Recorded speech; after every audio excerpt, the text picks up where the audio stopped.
ну-ка иди ко мне. Ну что, Петрушка, что ты хочешь мне сказать? А вот тебе, а вот тебе, а вот тебе. Сейчас я надаю тебе хороших тумаков. А ну-ка иди. Ванюша, Никита, Наденька. Идите скорее сюда, куда вы побежали, озорники.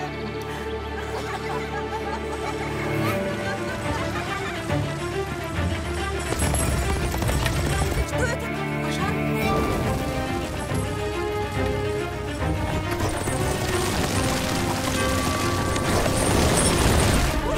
Иди, Ротик! Ваня!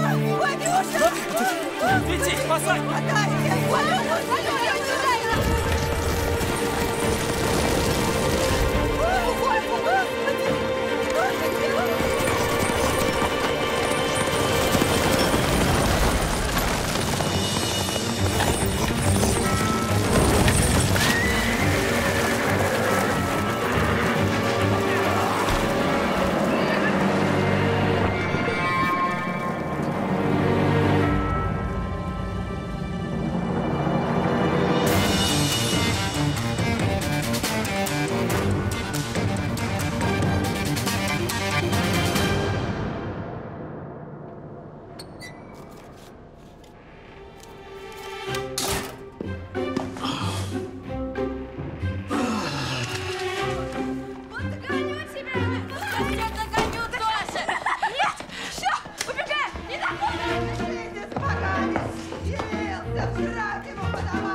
Степан Ильич, я спросил уважать мое личное пространство и не входить, пока я не скажу. За личное пространство, Иван Петрович, платить надо.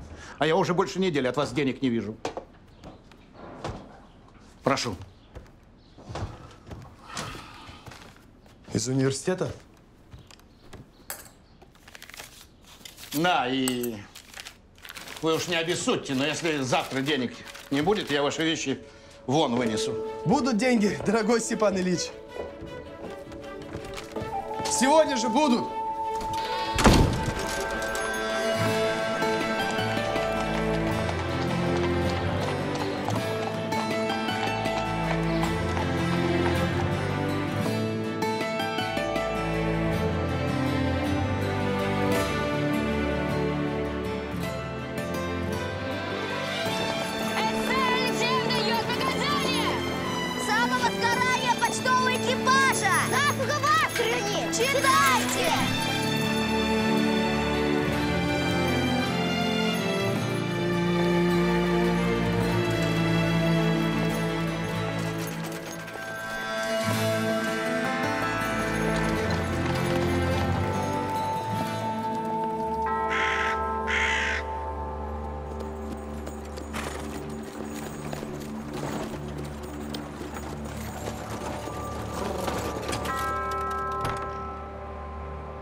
Простите.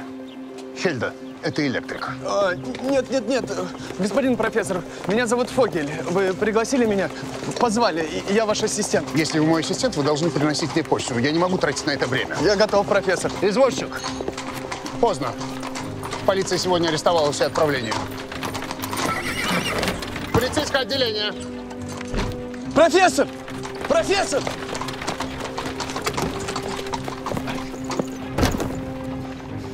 Прошу прощения, господин профессор. В марте я передавал вам свою работу по патологии мышц. Что тебе говорят?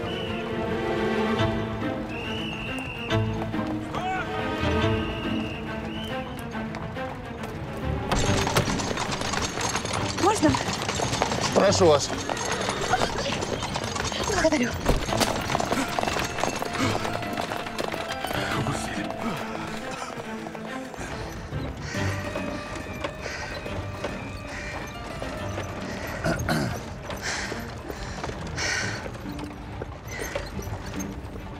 Кажется, они отстали. Можете выходить.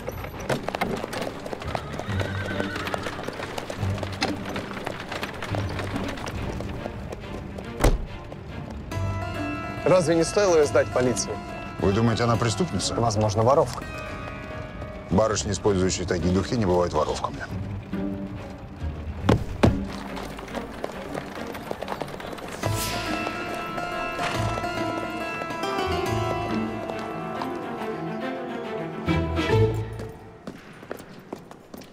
Григорий Андреевич, что такое? Мне прислали посылку. Я хочу получить ее немедленно. Аркадий Гаврилович, милейший, вы что, газет не читаете, что ли? Не имею такой привычки. Почтарь, доставлявший почту, сгорел. Профессор, не могли бы меня проконсультировать ради Христа? А? Вот здесь вот с самого утра что-то тянет и булькает. Посылку. Дело темное. Почтарь сгорел. Вспыхнул изнутри, как факел. Чушь. Случаи самовозгорания крайне редки. Задокументированными являются всего лишь 7 эпизодов. Ну, значит, у нас будет 8-й. Можно взглянуть? Узнаю знакомый блеск в глазах. Аркадий Гаврилович, покажу. Но взамен ваша консультация. Прошу. В почтовом отделении сам черт ногу сломит. Никакого порядка. А уж кража, пьянство, что не месяц, то жалоба. Он на медне отосланный золотой портсигар отставным майором матушки. Пропал. Я спрашиваю господин майора, а чего ж почты, милейший? А он не знает, что говорит. Я бы эту матушку и век бы не видел. Ну, деньги-то она требует. У вас отдышка, Григорий Андреевич.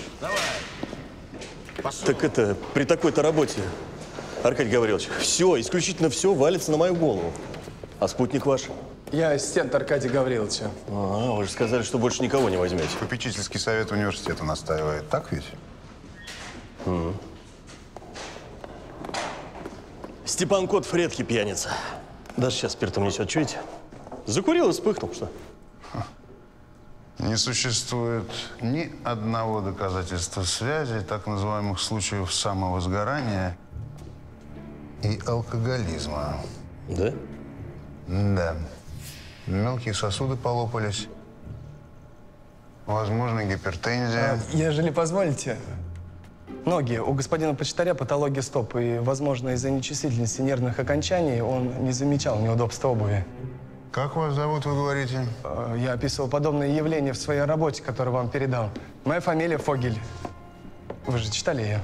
А я уж было решил, это какой-то восторженный бред в стихах и отправил его в мусор. Но почему же вы меня тогда взяли? Ваш пиджак. Что с ним? Вам нужны деньги. Значит, вы будете работать. Итак, проблема с сосудами. Господин Фогель прав. Ступни вашего почтаря потеряли чувствительность. Но не из-за патологии. Это диабетес меллитус, диабет. Он был болен. Возможно, свободные кетоны могли стать причиной самовозгорания. Поэтому, дорогой мой Григорий Андреевич, если вы не возьметесь за себя, вас ожидает такая же участь. Вот вам моя консультация. Тоже закурю и вспыхну? Я не курю. Так, можем закрыть дело с чистой совестью?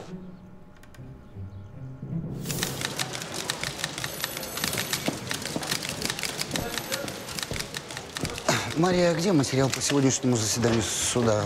Вы его уже расшифровали? Это был не суд, а судилище, Алексей Алексеевич.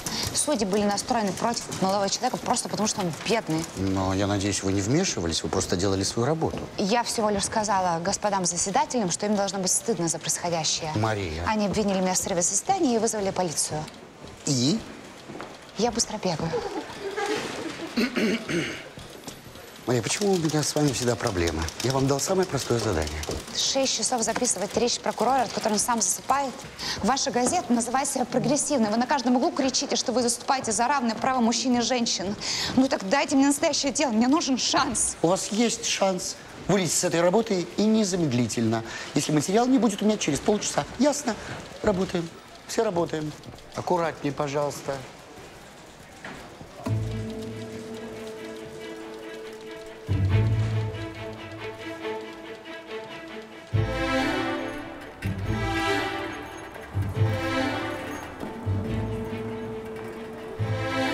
Обычно профессор сам выбирает себе ассистента. Мнение совета носит исключительно рекомендательный характер.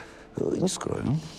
В списке были кандидаты намного сильнее вас. Но мы готовы предложить вашу кандидатуру совету в обмен на некоторую услугу с вашей стороны. Замкнутый образ жизни профессора вызывает в нас некоторое беспокойство. Неизвестность поражает разнотолки. Простите. Вы предлагаете мне шпионить за профессором? Ну что вы, Иван Дмитриевич, что вы, зачем такие слова? Нет, нет. Речь идет о тех случаях, которые могут опорочить доброе имя Аркадия Гавриловича. Господин секретарь, однако увольте. Жаль, жаль, очень жаль. Что же тогда мне придется дать ход? О, вот этому письму. Вы принимали участие в уличных выступлениях. Ай-яй-яй. Сами знаете, что это значит.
Зачем вы здесь? Господин профессор, я хотел бы обговорить условия моей работы. Все, по пути следуйте за мной.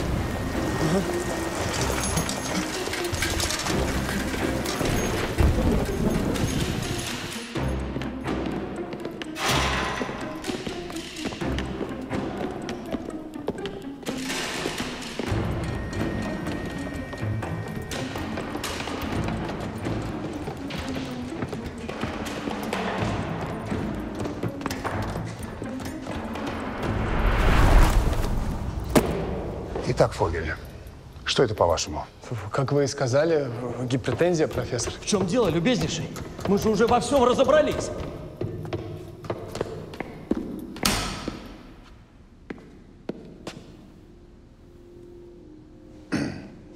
Что за чертовщина? Это свечение. Следы белого фосфора. До конца прошлого столетия фосфор использовался для изготовления спичек. Фосфор токсичен. То, что я ошибочно принял за лопнувшие сосуды – ожоги. Почтарю засыпали фосфор в глотку и подожгли, а рассыпавшийся фосфор вспыхнул на одежде. Кому понадобилось убивать почтаря, да еще таким странным способом? Возможно, дело в его работе. В одном из отправлений могло быть что-то ценное для убийцы. Мы все проверили, Аркадий Гаврилович. В карете ничего не пропало. Так, все. Давайте не будем усложнять, да? Спички? Отлично. Просто прикурил и вспыхнуло. Как я вам уже говорил, фосфор не используется для изготовления спичек вот уже более 10 лет. Ну, значит, нашел старую пачку, так ведь может быть, правильно? Все. А теперь прошу меня извинить. Герасим.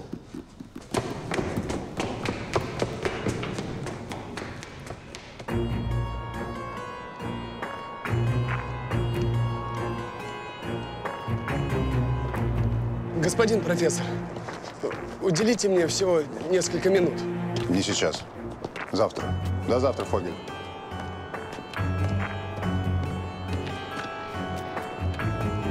Заводские доки.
Господин профессор, что вы делаете?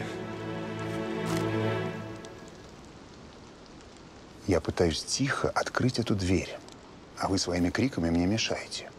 Как вы вообще здесь оказались? Профессор, мне необходимо с вами поговорить. О, открылась. Здесь есть кто-нибудь? Вы же не собираетесь туда входить? Почему нет? Это личное пространство проживающего. Слышите? Что? Там кто-то зовет на помощь. Да? Я ничего не слышу. Точно. Где-то здесь.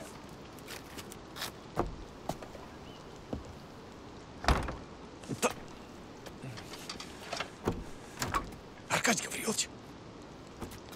Профессор. А здесь уже кто-то побывал. Аркадий Гаврилович, если об этом узнают, вас арестуют. Во-первых, об этом не узнают. Вы же не собираетесь об этом никому рассказывать? А во-вторых, Фогель, я никогда не ошибаюсь. Почтаря убили. И я это докажу. Это его квартира? Да. То, что вы делаете, это чудовищно. А я вас сюда не звал. Неужели вы не дорожите своей репутацией? Поймите, что могут найтись люди, которые захотят это использовать против вас. Те, кто дорожат своей репутацией, Фогель, не способны совершить что-то истинно грандиозное. Если у вас есть мечта, никогда не равняйтесь на них. А если нет, нам с вами не по пути. И все же вам стоит быть осторожным. О чем вы со мной хотели поговорить? Неважно. Профессор, это неважно.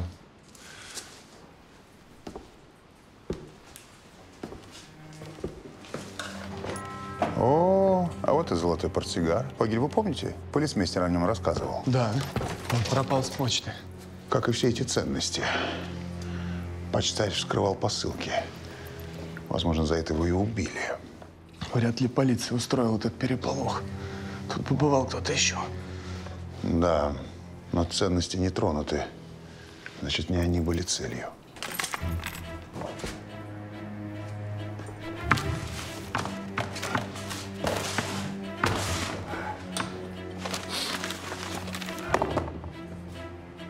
Отправлены из Франции. Адресат полицейское отделение. На что похоже? Возможно, оборачивали книгу. Логично. Дешевая типографская краска. Отправлена месяц назад. Дело в этой книге. Да, но ее нет. И снова логично, Фогель. Возможно, нам повезло, что это пришло из Франции. Все новые издания Европы отправляются по нескольким адресам. Уверен, что еще один экземпляр мы найдем в Центральной библиотеке. И тогда мы сможем выяснить, что за книга была внутри.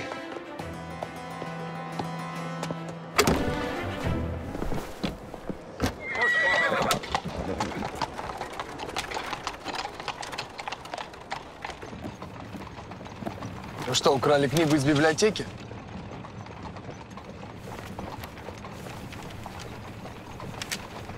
Труд месье Перне, изданный на личные средства автора. В 2010 году в Париже, 2 года назад архитектура русских усадеб.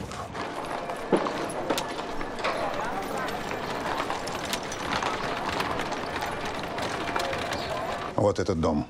Усадьба Бобылевых. Ампир с барочными заимствованиями. Что за невежда это писал?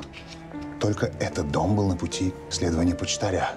Фотография сделана 2 года назад. Что с этим домом не так?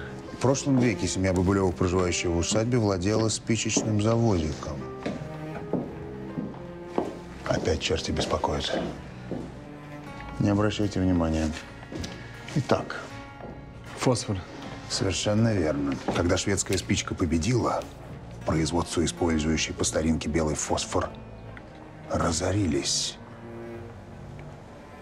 Эта же судьба постигла и заводик Бобылевых. Вы же не себя...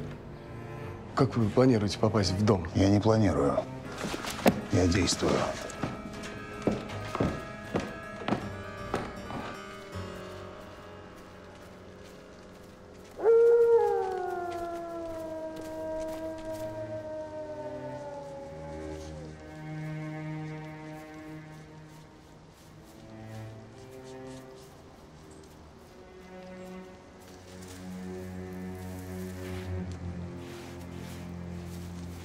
Добрый день. Это ваша собака воет? У меня нет собаки. Вы тут сторож? Точно так. Тогда наверняка все знаете. Не подскажете, кто нынче проживает в той усадьбе? Господин Бобылев с супругой. Господин Бобылев из военных? Старинного рода, из Столбовых. На этом кладбище похоронен прах всех поколений этого семейства. И все люди достойные. Благодарю.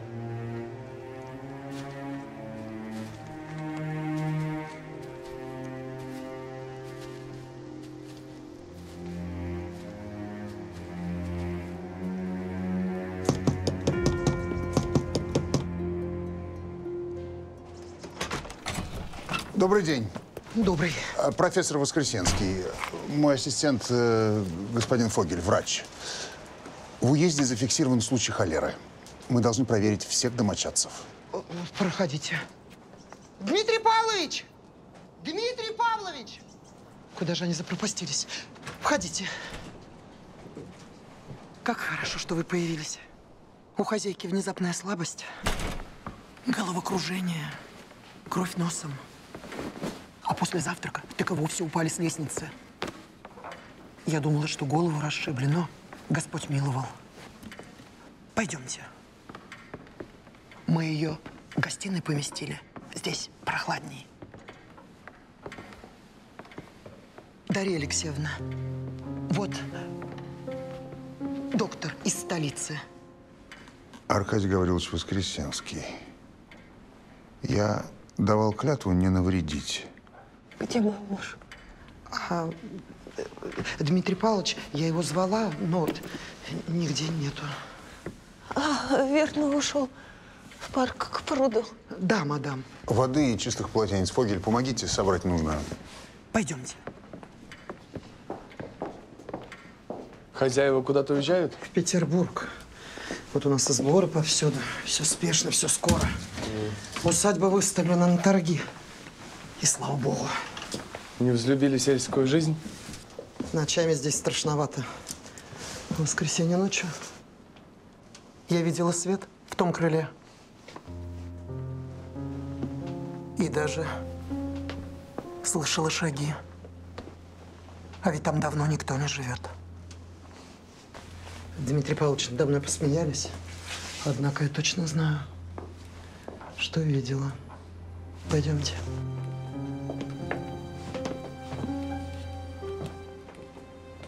И по ночам вам не спится? Душно ночами. Да, еще эта собака 3-й сутки воет. А говорят, это к покойнику. Позвольте. А это что за шрамы? Вам не о чем беспокоиться. У вас просто нервное истощение. От этого недуга еще никто не умирал. Вам надо чаще выходить на улицу. Анна! Вот глупая девчонка. Бросила еду. Однако все уже остыло. Куда она подевалась? Вот, здесь чистая вода. И полотенце отнесите в гостиную. Анна! Аня!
Аня? А ты что там делаешь? Бросила все на полпути. Иди, неси еду, госпожи. Мадам уж давно кушать пора. О, Господи.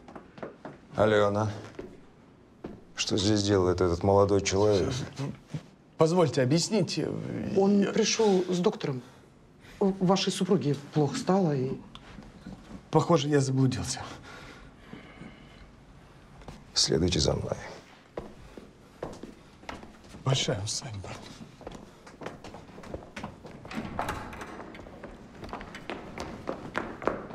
Дашенька. Витя, это доктор. Воскресенский, к вашим услугам. А вашей жене уже лучше. Фогель, где вы ходите?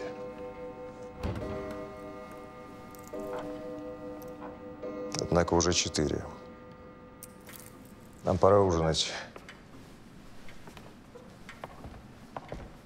Благодарю вас, доктор. Мы не нуждаемся в ваших услугах.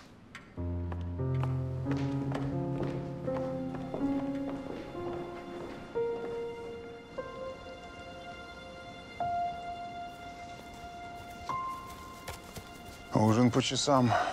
Даже если Женя не здоровится, идиотское желание все держать под своим контролем. Что это? Кажется, выстрел. Оттуда.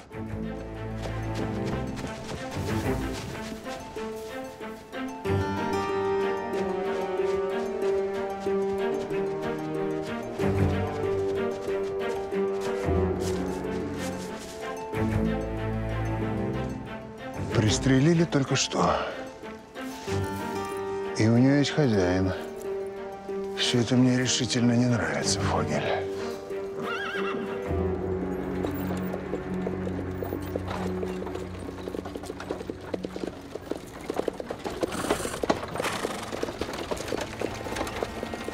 Господин доктор! Чья это собака? Не имею ни малейшего понятия. Господин Бобылев велели отвезти вас на станцию. Темнеет. Не ровен час вас тоже примут за дичь. Если уже не приняли.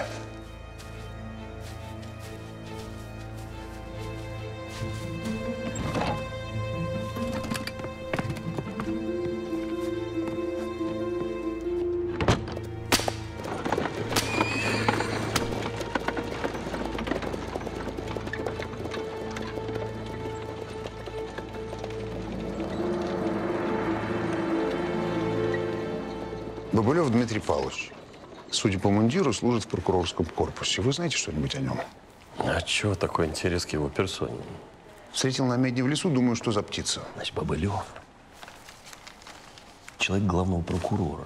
И ходят слухи, но это между нами, Аркадий Гаврилович, что в ближайшее время состоится его назначение. Так что будьте поаккуратнее с птицами такого полета. Ясно. Благодарю.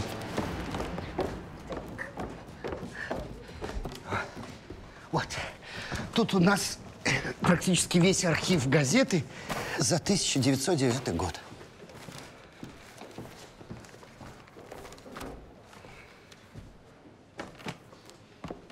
Не буду вам мешать.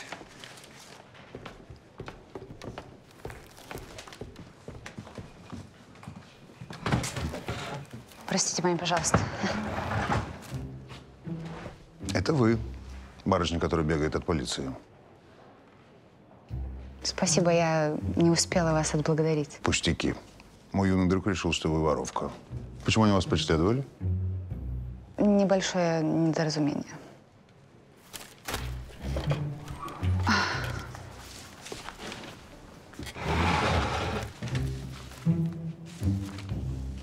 Ночные гости, похищен 7-летний сын Бобылевых.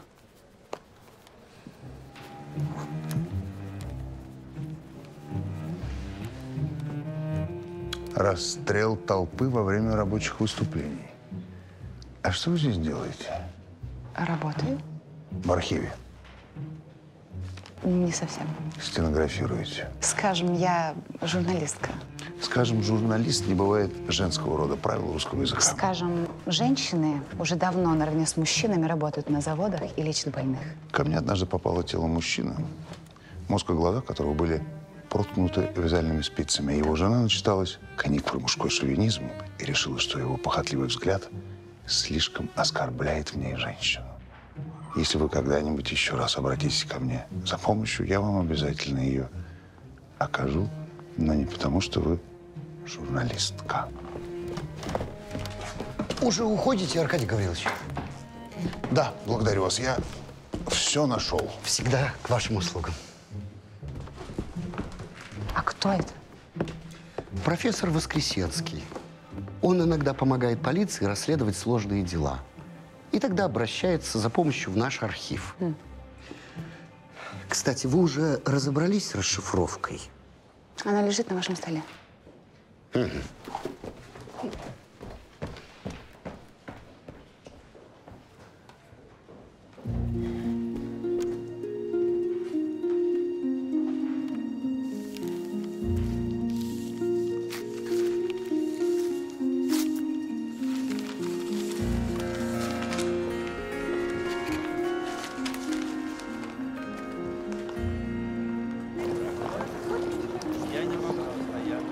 Господин полицмейстер, у профессора прием, но нельзя, когда прием. Профессор Воскресенский, известный тем, что помогает полиции расследовать странные случаи смерти, настаивает на возобновлении уголовного дела. История о разбойном нападении на усадьбу Бобылевых и таинственном исчезновении их сына получила продолжение. Да вот дальше читайте. А как нам стало известно, господин Бобылев является правой рукой господина прокурора и на днях будет назначен его представителем при особе императора. Как нам стало известно, я же вас просил, я вам доверился, Аркадий Гаврилович. Григорий Андреевич, могу поклясться на чем хотите, я никому ничего не говорил. Да времена были тяжелые, холодная, голодная зима, по усадьбе прокатилась волна разбойничьих нападений. Что вас тут-то так заинтересовало? Однако только у Бобылевых грабители напали на хозяйку и похитили ребенка. Ребенка? Похитил слуга, который накануне получил расчет. Это он помог преступникам проникнуть в дом. Вы нашли его, слугу? Ни слуги, ни ребенка. Это горе для родителей, а не повод в грязных газетенках полоскать имя добропорядочного человека. Можно? Кельда, вызовите электрика уже в конце концов.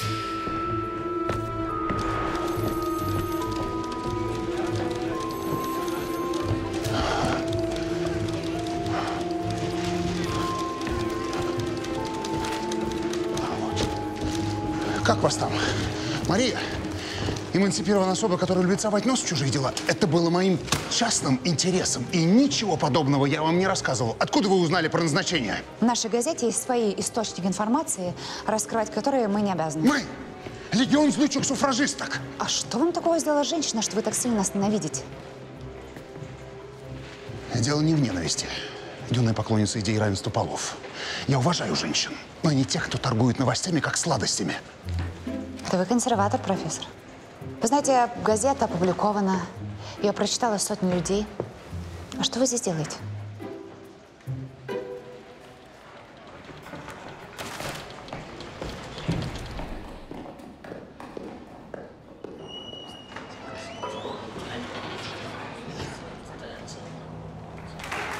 На этом все, господа.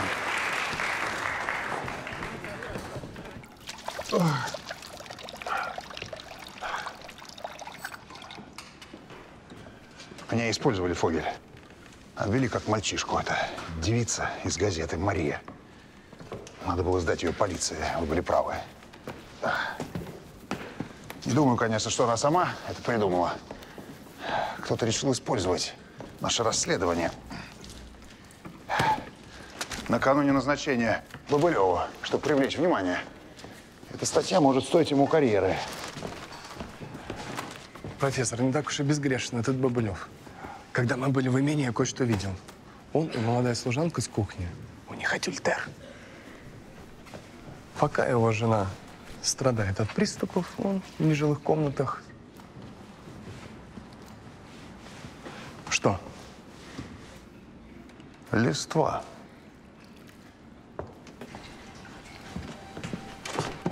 Ну, конечно.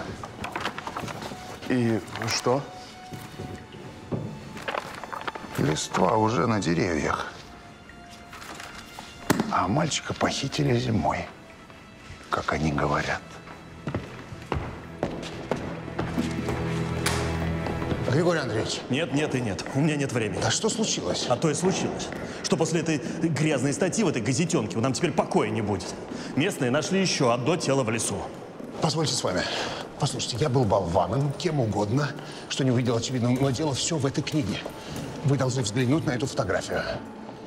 Это вот сын Бобылевых. И что? А то, Григорий Андреевич, что его похитили зимой, а эта фотография сделана через несколько месяцев после его похищения. Странствующий француз в поисках русского стиля оказался рядом с особняком Бобылевых и сделал этот снимок. Но мальчика не похитили. Его скрывали по какой-то причине. Зачем скрывать ребенка? Если позволите, он был тяжело болен. Я заблудился в доме, наткнулся на ту самую детскую. На фотографии ребенок смотрит из ее окна. Напомните мне потом, Фогель, что вы говорили про неприкосновенное личное пространство. Судя по лангеткам и поясам, которые я видел, там какая-то дистрофия мышц. Надеюсь, это не его тело нашли в лесу. Потому что если мальчика скрывали, после прочтения статьи преступники могли попросту от него избавиться.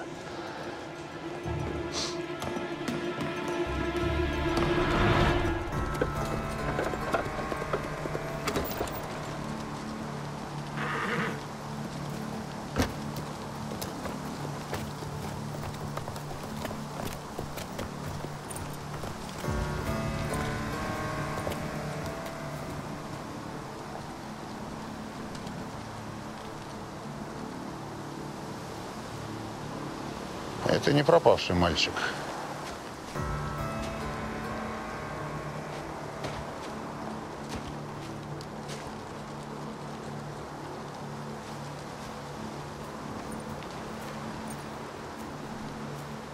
Жертве лет 35-40. Судя по степени разложения, он мертв уже дня 4. Кстати, я тут ни при чем. Бабылева сказала, что собаки воют уже 3-й сутки. Это было вчера. Все совпадает. У мужчины те же признаки болезни, что и у собаки. Скорее всего, тулеремия. Могли заразиться от общей еды мясом мелких животных. Собака выла, потому что ее хозяина убили. А собак могла его загрызть? Тулеремия не вызывает бешенства, да и клыки здесь крупнее. Думаю, что это были волки. Видите, его распяли между деревьев, чтобы он не мог освободиться. Натравили на него волков, те обгрызли ему конечности и лицо. Он умер от болевого шока. Это убийство. Кошмар. Кто мог такое сотворить? Обычное наказание для Средневековья. Может быть, тот же, кто поджег почтаря. Фогель, видите икры? На вид очень крепкий, возможно, бегун или танцор. Так пропавший слуга Николай Смольянинов, который мальчика похитил. Он же в прошлом спортсмен. Он с мальчиком физкультурой занимался. Это он. Смольянинов не похищал мальчика. Каким-то образом он узнал, что мальчик жив. Да, и кухарка говорила, что однажды ночью видела привидение в закрытом крыле. Возможно, это и есть слуга. И он искал мальчика. И если бы он его нашел, это доказало бы его невиновность, Григорий Андреевич.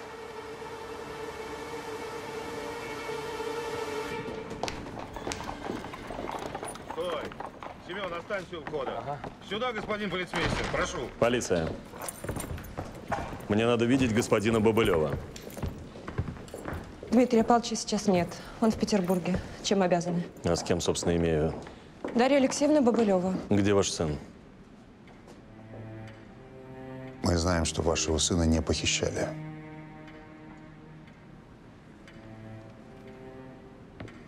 Позвольте. Откуда у вас шрамы на руке? На наш дом напали. Я пыталась запереться в спальню, но один из нападавших, у него был нож. Он схватил меня за руку. Так вы сказали врачу, который пришел оказать вам помощь. Возможно, было и сильное кровотечение. На что он намекает, Аркадий Гаврилович? Если преступник не сумасшедший, он не стал бы наносить удары, куда попало, со сравнительно малой силой. Это был ваш сын. Ваш сын болен. И, возможно, болезнь повредила его разум. Вы скрыли нападение, чтобы не запирать своего сына в какой-нибудь психиатрической клинике. А также пошла бы молва, что единственный наследник старинного рода сумасшедший. Все это время вы держали ребенка как зверя в заперти? Я люблю своего сына. Люблю. Но Митя, мой муж, он сказал, его карьере мог наступить конец. Его репутация, опыт. Все это имело бы меньший вес в общественном мнении, нежели болезнь сына. От него бы отвернулись друзья и покровители. Где ваш сын? Иначе мы обыщем весь дом. Пожалуйста, не забирайте его у меня. Не забирайте его Где у меня. он? Он никому не делает зла. В прошлый раз вы кое-что видели, но думаю, что вы неправильно истолковали увиденное. В том крыле ваш супруг и служанка посещали мальчика. Где эти комнаты? Нет. Прошу за мной. Нет, нет, Простите. нет, нет, нет, нет, нет, нет. Сюда.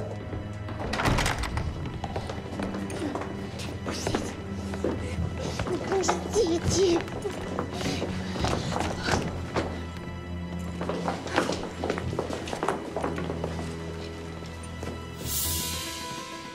Костя. Костя. Костя, это мама.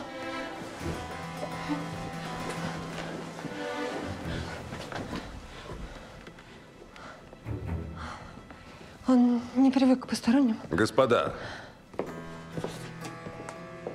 позвольте узнать, что здесь происходит. Митя, где он?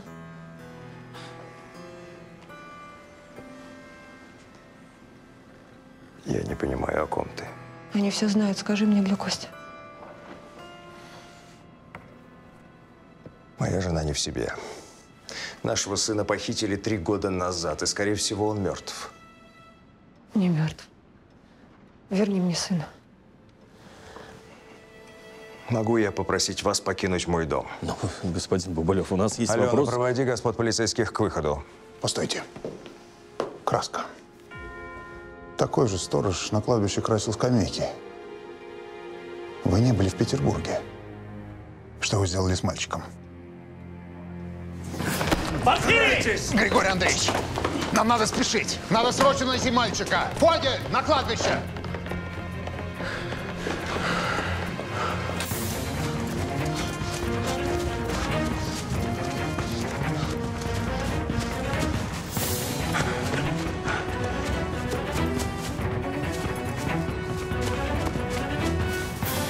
Аркадий Гаврилович! Туда, к озеру!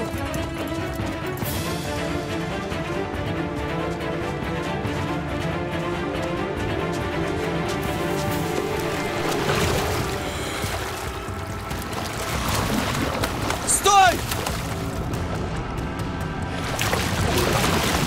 Отпусти его! Что вы делаете?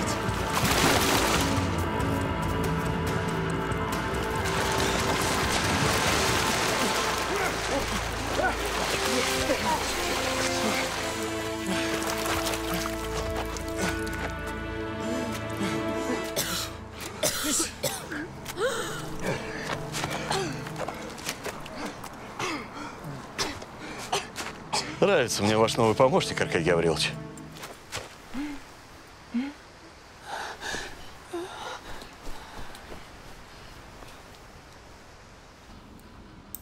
Что это? Опухоль. Он не сумасшедший. Она дала осложнение на спинной мозг. Нарушенный кровоток повлиял на двигательные функции, а затем на разум ребенка. Если удалить эти ткани, у него есть шанс. Разрастание тканей в околоспинном мозговом пространстве. Вы же описывали это в своей работе.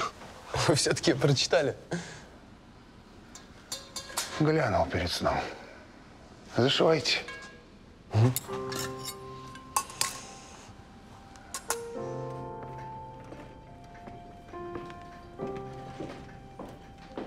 Разве не Господь лишил этого ребенка разума? И разве не я его вернул?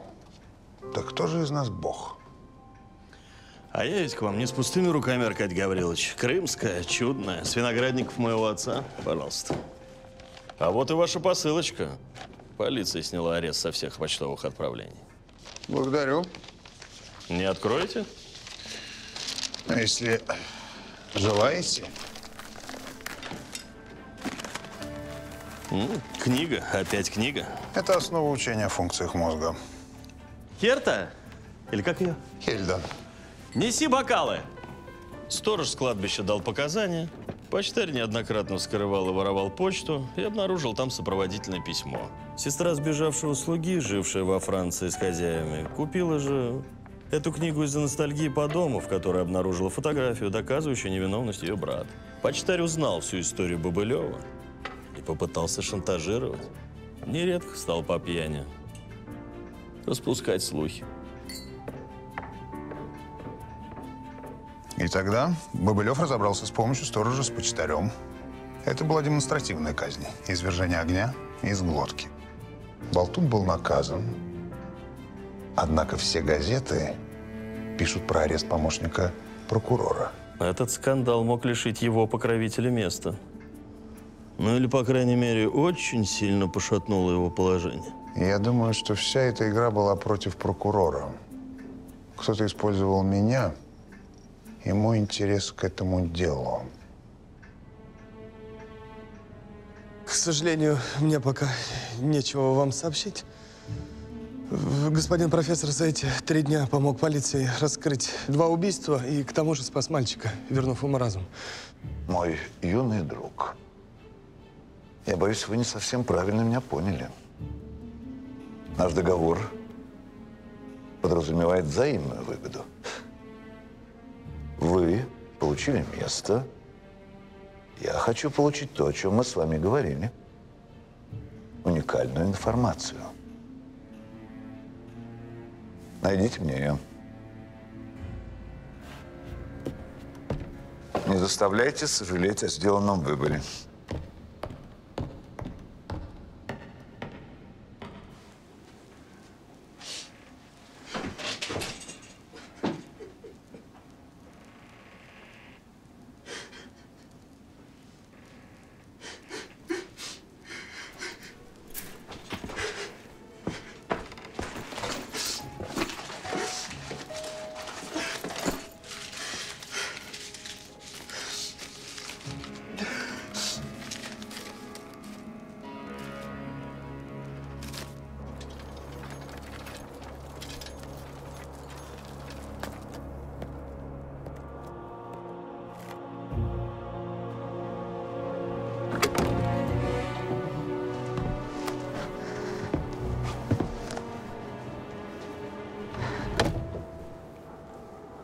Я все сделала так, как вы сказали.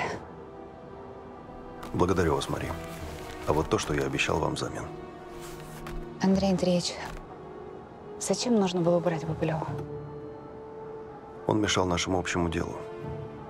Идет большая игра, Мария. И я предпочел бы видеть рядом с прокурором нужного для нас человека. К тому же он убийца. Вы все сделали правильно. Надеюсь, вы в этом не сомневаетесь. Нет. Хорошего вечера.